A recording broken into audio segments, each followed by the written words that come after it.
دوستو، آج ہم آپ کو ایک لڑکی کا واقعہ بتانے والے ہیں جو مسلمان نہیں تھی، لیکن وہ اپنے کام بسم اللہ الرحمن الرحیم پڑھ کر کیا کرتی تھی، اور پھر بسم اللہ کی برکت سے اس کی جان کیسے بچ گئی۔ یہ پورا واقعہ سن کر آپ کا دل خوش ہو جائے گا۔ آپ اس ویڈیو کو لائک کریں یا نہ کریں، لیکن اس ویڈیو کو آخر تک ضرور دیکھیے گا۔ دوستو، یہ واقعہ کچھ اس طرح سے پیش آیا کہ پہلے کے وقت میں ایران میں ایک غیر مسلم لڑکی رہتی تھی۔ اس وقت وہ لڑکی مسلمان نہیں ہوئی تھی۔ اس وقت ایران میں ایک بادشاہ حکومت کرتا تھا، اور اس بادشاہ کا وزیر اس لڑکی کا باپ تھا، لیکن وہ بہت ظالم آدمی تھا۔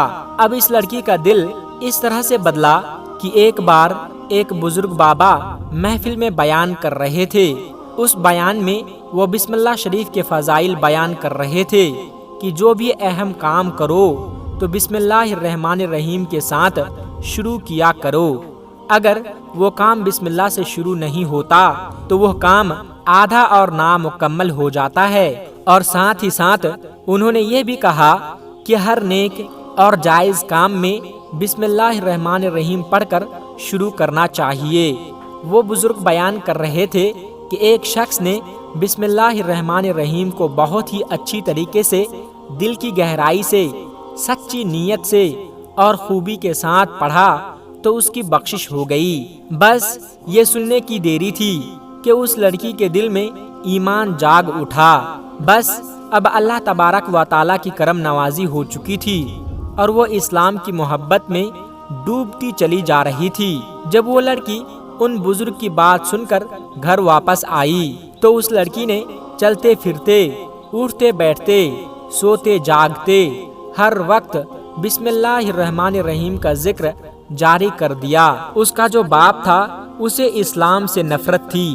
اس نے جب دیکھا کہ اس کی بیٹی یہ پڑھ رہی ہے، بسم اللہ شریف کا ورد کر رہی ہے، تو اس کو غصہ آنے لگا کہ وہ لڑکی ہر اچھے کام سے پہلے بسم اللہ الرحمن الرحیم پڑھتی تھی اور بہت خوش ہوتی تھی، اور یہ بھی کہتی تھی کہ اس کلمے سے میرے دل میں ایمان جاگ رہا ہے اور مجھے ایسا لگ رہا ہے کہ میرا ہر کام بن جاتا ہے۔ جب یہ بات اس کے باپ نے سنی تو وہ بہت ناراض ہوئے، اور اس نے سوچا کہ اب میں اس کو کہیں بھی باہر نہیں جانے دوں گا۔ اب یہ لڑکی مار پیٹ کے ذریعے ہی صحیح ہوگی۔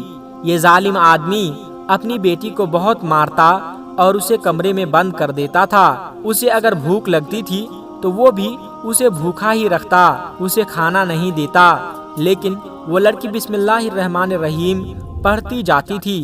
اس لڑکی کے پاس بہت سارے کبوتر تھے۔ اس کا باپ بادشاہ کا وزیر تھا، تو وہ اس محل میں ہی رہتی تھی، تو ان کبوتروں کو بھی بسم اللہ سکھاتی تھی۔ وہ سارے کبوتر اس کے دوست تھے، اور اسی کی کھڑکی کے پاس ان کبوتروں کا گھونسلہ تھا۔ باپ نے جب بند کر کے بھی آزما لیا تو اب سوچنے لگا کہ یہ لڑکی سدھرنے والی نہیں ہے، میں اس کو ختم کر دیتا ہوں۔ اس کے بعد اس ظالم باپ نے ایک سازش کی کہ بادشاہ کے پاس ایک ہیرے کی انگوٹھی تھی جو کسی اور کے پاس نہیں تھی، صرف بادشاہ کے پاس تھی۔ بادشاہ اس انگوٹھی کو بہت سنبھل کر رکھتا تھا، اور جان سے بھی زیادہ وہ انگوٹھی بادشاہ کو عزیز تھی۔ ایک بار بادشاہ سو رہا تھا اور انگوٹھی اس کے سرہانے پر رکھی ہوئی تھی۔ یہ وزیر یعنی اس لڑکی کا باپ چپکے کمرے میں آیا اور وہ انگوٹھی اٹھا کر وہاں سے چلا گیا۔ لڑکی کو دیتا تو لڑکی بادشاہ کو بتا سکتی تھی کہ یہ انگوٹھی میرے باپ نے مجھے دی تھی۔ اب اس نے سوچا کہ میں کیا کروں۔ اگلے دن وہ بیٹی کے کمرے میں آیا۔ اس وقت وہ کمرے میں موجود نہیں تھا۔ باپ ادھر ادھر دیکھنے لگا۔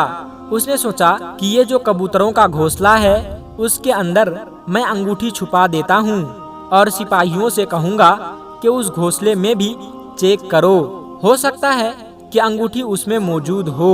سازش تو بہت اچھی کی تھی، چالاکی سے اس نے کام کیا تھا، لیکن سب کچھ اس کے منصوبے کے مطابق نہیں ہوا۔ وہ لڑکی اللہ تبارک و تعالیٰ کا نام لینے والی تھی، اور اللہ پاک اپنے بندوں کو مایوس نہیں کرتا۔ لڑکی کو یہ بات پتہ نہیں تھی کہ انگوٹھی